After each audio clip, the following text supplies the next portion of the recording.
morning, I'm Sarah Sapsanamma and these are the top stories so far. Prime Minister KP Sharma Oli all set to embark on a visit to India in the second week of April. Foreign ministries of two countries working on the final schedule. Federal and provincial parliaments rendered workless. Government fails to formulate laws and assign business.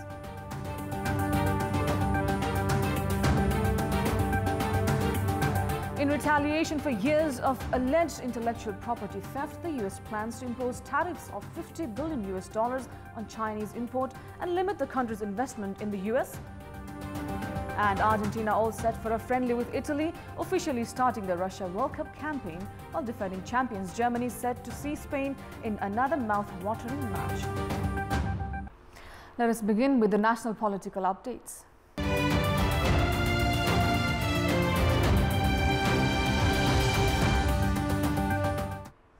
Prime Minister KP Sharma Oli is all set to visit India in the second week of April.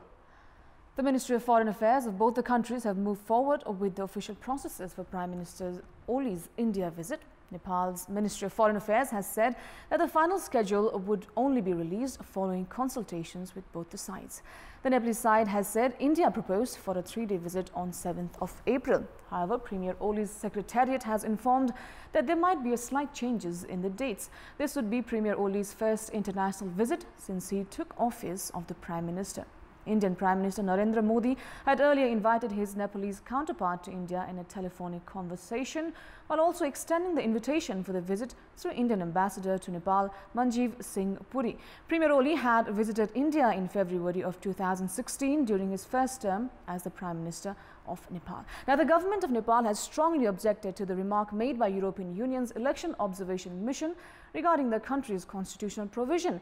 The Election Observation Mission had unveiled a report last Tuesday advising the government to scrap what it called the reservation being provided to Khas Arya community. The government has also requested the EU to immediately revise its suggestion, citing it as an interference in Nepal's internal affair.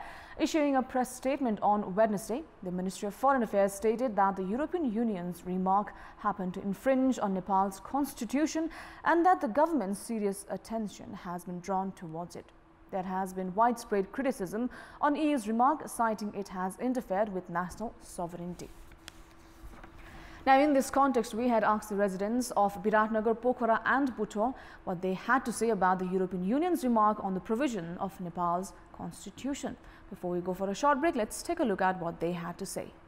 Public voice. द्वन्द्व बढाउने सुझाव हो जस्तो लाग्छ र विदेशी निकायहरूले नेपालको यो आन्तरिक मामलामा हस्तक्षेप गर्नु हुँदैन र के गर्नुपर्छ के गर्नु हुँदैन भन्ने कुराहरू चाहिँ निर्णय गर्नका लागि नेपालीहरू नै सक्षम छन्। कुन नागरिकलाई के गर्ने भन्ने त्यो देशको आफ्नो सार्वभौम अधिकार हो।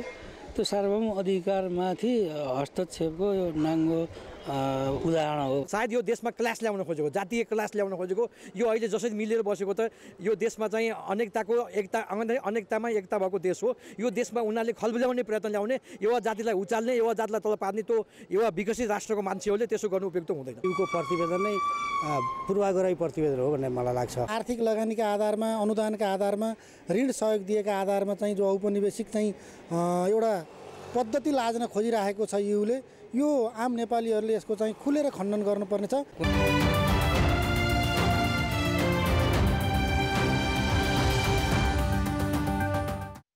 Welcome back. Young girls have started to feel insecure in the streets of Kathmandu Valley in recent days. Not even 2 months since the infamous Darbar Marg rape case, the news of a 15-year-old girl gang raped by several men for a week has stunned the Kathmandu residents. A 15-year-old mentally challenged girl on the 1st of March had boarded a bus from the capital's Balku area around 6 in the evening. The bus driver Santosh Ghimire and his helper Diwas Gartola took the bus to a garage located in Basundhara, where she was raped. The girl was kept in captivity for a week as she was gang raped by several men. Following an intensive search for the missing girl, the police finally managed to nab 5 culprits involved in the incident. Earlier on 21st January, in the Darbar Marga rape case, action was taken against police itself on charges of letting the culprits go scot-free. The main accused in the incident, Sailesh Karki, was only arrested a few days ago. Although the nature of the two cases was quite different, the incidents prove that the streets of Kathmandu is no longer safe as it used to be. According to psychiatrists, laws lacking teeth have given way to criminal psychology. There is a provision of 5 to 15 years of jail term for the culprits in rape cases.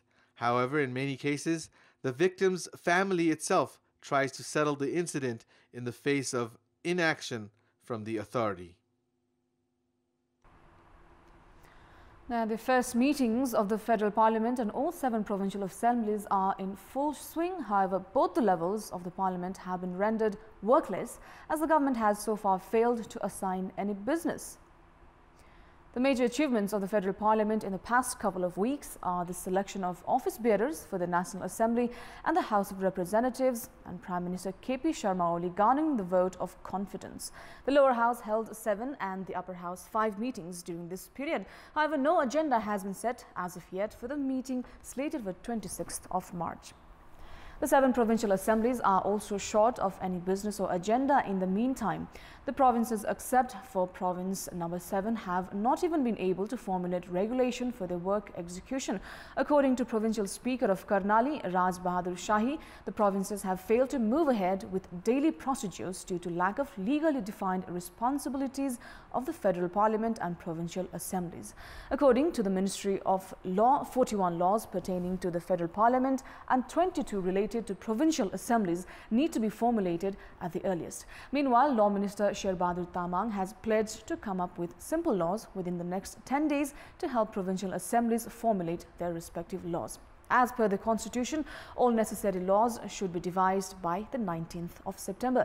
Nonetheless, the speakers of all 7 provinces are of the same complaint that the process has been delayed due to government's delay in handling them bills meant for formulating laws. They have also lamented that the entire parliamentary process has been affected due to the lack of skilled manpower.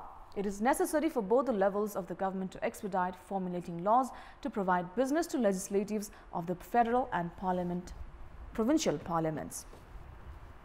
With that, it's now time for the segment Public Pulse, where you text us with your opinion. Public Pulse. And here's your question today: why have federal and provincial parliament remained without business? Your options: A, unwilling government; B, not in the priority. Well, the voting for that question is on. Type NEWS, select your option A or B and send it to 8080 to share your opinions with us. With that, it's now time for the international update.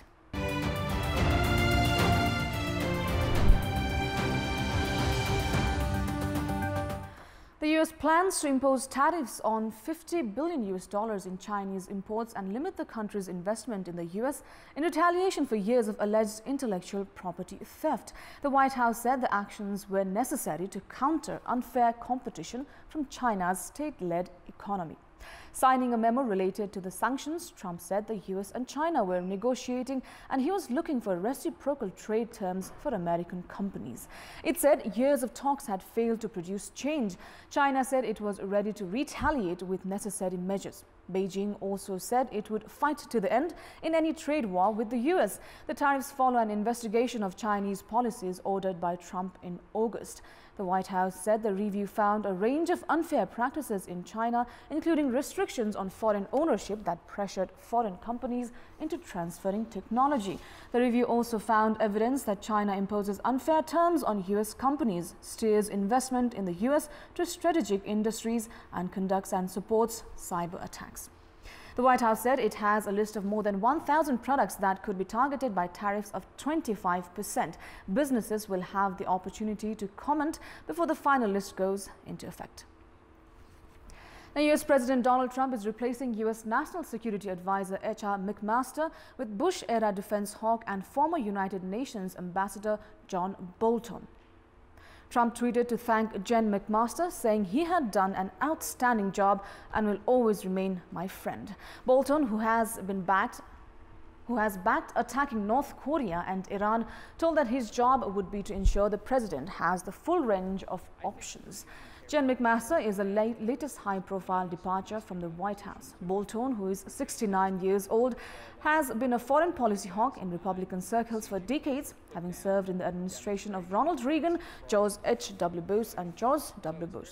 In a brief statement, Cheng McMaster thanked President Trump for appointing him and said he was applying to retire from the US Army later this year. When it comes to Iran, Bolton and the president are on the same page. Coupled with Mr. Tillerson's exit, the US is heading toward a much more confrontational relationship with the Islamic Republic. Last week, Trump fired Secretary of State Rex Tillerson by a tweet, replacing him with former CIA Director Mike Pompeo. Set to play a friendly with Italy, officially starting the Russia World Cup campaign. Defending champions Germany is also set to see Spain in another mouth-watering friendly. Germany's coach Joachim Löw has said Spain is a strong contender for the World Cup, as Spain had won 9 games with 1 draw, while Germany took 10 in the qualifiers. Germany, that stands atop the FIFA rankings, has been undefeated in the last 21 matches. This friendly between Germany and Spain is also considered a battle that will separate the two champions in terms of strength. Germany is in Group F along with Mexico, Sweden and South Korea, while Spain is in Group B with Portugal, Morocco and Iran. After a struggling journey in the qualifiers, now Argentina has booked its place in the World Cup after defeating Ecuador in its last match that saw a hat-trick from Lionel Messi. Coach Jorge Sampaoli has said Argentina's performance at the World Cup this year will largely depend upon Messi's performance. However, Messi, who has been producing spectacular matches for Barcelona, has not been able to do the same for the national team. Argentina is in Group D along with Nigeria, Croatia and Iceland. Italy, on the other hand, did not qualify for the World Cup. This is the first World Cup in the last 6 decades that Italy could not qualify for. Now, organizing team Russia will also see Brazil in another friendly. The match is slated for a 9:45 p.m. Nepali time kickoff. Fans of the Brazilian team will not see Neymar, who is down with injuries.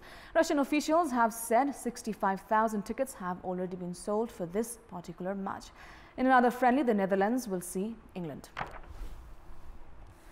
Now, the High Court of Lalitpur has issued an interim order not to hold the election of the All Nepal Football Association (ENFA), which was scheduled for 28th of March this coming Wednesday. In the writ filed by Bhaktapur and Makwanpur District Football Associations, the single bench of Justice Raj Kumar Bon ordered not to hold the ENFA election for the moment. The two district football associations had filed a writ citing that ENFA had excluded them from the election. The court has cited that the election could not be held without including the two district football associations and ordered both the parties to be present at the court within 15 days. The Bhaktapur Football Association had earlier filed a writ petition at the district court citing that ENFA was trying to hold elections without including all football clubs. The district court had earlier ordered to hold elections including all the clubs. Karma Chiring Sherpa and Manikuar are vying for the post of ENFA president. Now, England were bowled out for 58 runs in the opening test against host New Zealand in Auckland yesterday. Sent in to bat first in the first ever day-night test played with a pink ball in New Zealand, Trent Boult produced one of the finest spell in test cricket, claiming 6 wickets for 32 runs. England at 9 for 27 were facing the danger of one of the lowest totals in test cricket, but a last wicket partnership of 31 runs between Craig Overton and James Anderson took the total to 58 runs, which is England's 6th lowest total in Test cricket. Overton top scored for England with an unbeaten 33. The innings lasted only 20.4 overs as Southee claimed 4 wickets. In reply, New Zealand raced to 175 runs for the loss of 3 wickets. At the end of day 1 of play, Kiwi skipper Ken Williamson is unbeaten on the crease with 91 runs. The lowest total in Test cricket history is 26 runs. And that's all for the moment. Our next news bulletin in English will be at 11 a.m. Stay with us for more news and entertainment. Have a good day.